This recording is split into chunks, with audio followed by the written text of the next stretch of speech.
ఇంకోండి ఇలా వేసుకున్నాను. ఇప్పుడు ఈ సెంటర్లో కూడా ఇలా గీతలు గీతలు వేసుకుంటే డిజైన్ అయిపోతుందండి. ఇదంతా ఒకసారి నేను వీడియో చేసి చూపిస్తాను.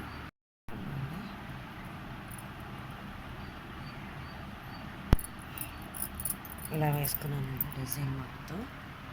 అరబందపు ముగ్గులు ఇలా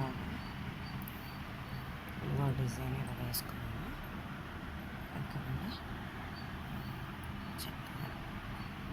ఈజీ అండి, ఓన్లీ బ్రష్ తోటి వేసుకున్నాను. ఈ చుక్కలేమో ఇలా వేళ్ళతో పెట్టాను.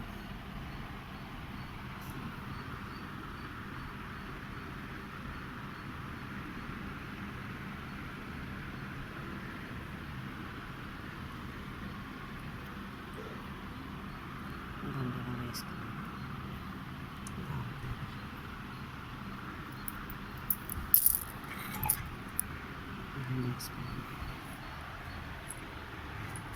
అలాగే ఇక్కడ వేసుకున్నామండి.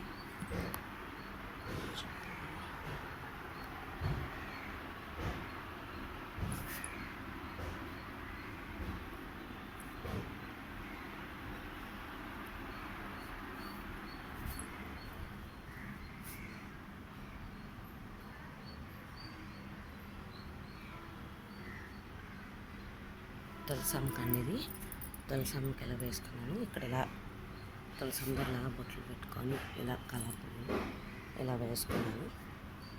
అసలు ఇక్కడైతే నేను ఎప్పుడు పేడతో పెట్టి పేడ అలికి దాని మీద ఫ్లవర్స్తో డెకరేషన్ చేసి చక్కగా ముగ్గేసుకొని దాని మీద ఫ్లవర్స్తో డెకరేషన్ చేసి చాలా వీడియోలు పెట్టాను నేను గుమ్మ ముందు. ఇక్కడ ఫ్లవర్స్తో డెకరేషన్, ఇక్కడ డెకరేషన్ చేసేదాన్ని.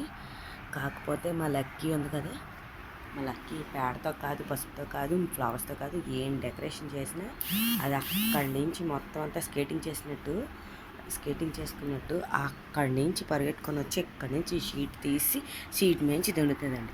ఆల్రెడీ ఎల్లో పెయింట్ వేసాను. ఈ ఎల్లో పెయింట్ మీద అడుగులు వేసేసి దాని కాలుతోటి ద్వారం మీద కాలు వేయకుండా మాత్రం కింద దిగదు మా లక్కీ. అలాగని మళ్ళీ ఇంకొకసారి 3 రౌండ్స్ కొట్టాను ఎల్లో పెయింట్. నెక్స్ట్ దానికి ఇగోండి, దానికి కట్టేసాను, గొలుసుతో కట్టేసి ఈ పెయింటింగ్ వేసుకున్నాను, లేకపోతే అస్సలు వేయనివ్వదు. ఇప్పుడు ఈ ముగ్గు కూడా అందుకే వేసాను నేను. ఈ ముగ్గు సెంటర్లో ఎందుకు వేసుకున్నట్టు, ఇప్పుడు పేడతో చక్కగాలికి ఫ్లవర్స్తో డెకరేషన్ చేసుకుని దీపాలు అవి పెట్టుకుని దాన్ని మా లక్కీ ఉండవట్లేదు. అక్కడనే స్కెటింగ్ చేసుకొని మొత్తం ఆ షీట్ని తిరగేసేసి ఈ పువ్వులన్నీ తిరగేసేసి ఇక్కడ ఇవన్నీ కూడా తోసేసి మొత్తం చల్లదరి చేసేస్తుంది. నార్మల్ చాక్పీస్తో ముగ్గు పెట్టినా ఉండవట్లేదు. అందుకే ఇంక దీనికి లాభం లేదని చెప్పి శుభ్రంగా పెయింటింగ్ వేసుకొని పెయింటింగ్ తోటి వేసేసుకున్నాను. ఇదైతే చెరపడానికి చేయడానికి కావదని. ఓకేనండి. ఈజీగా వేసుకోవచ్చండి డిజైన్స్, చక్కగా ఈజీగా. ఓన్లీ ఈ బ్రష్ తోటి వేసుకున్నాను మొత్తం అంతా డిజైన్స్. ఓకే, మీకు నచ్చినట్లయితే షేర్ చేయండి, లైక్ చేయండి, కామెంట్స్ పెట్టండి, సబ్స్క్రైబ్ చేసుకోండి. Okay, thank you. వరలక్ష్మీదేవి పూజకి ద్వారపు ముగ్గులు ఓకే ఇలా పెట్టుకున్నాను. ఈజీ అండ్ ఈజీగానే. ఓకే.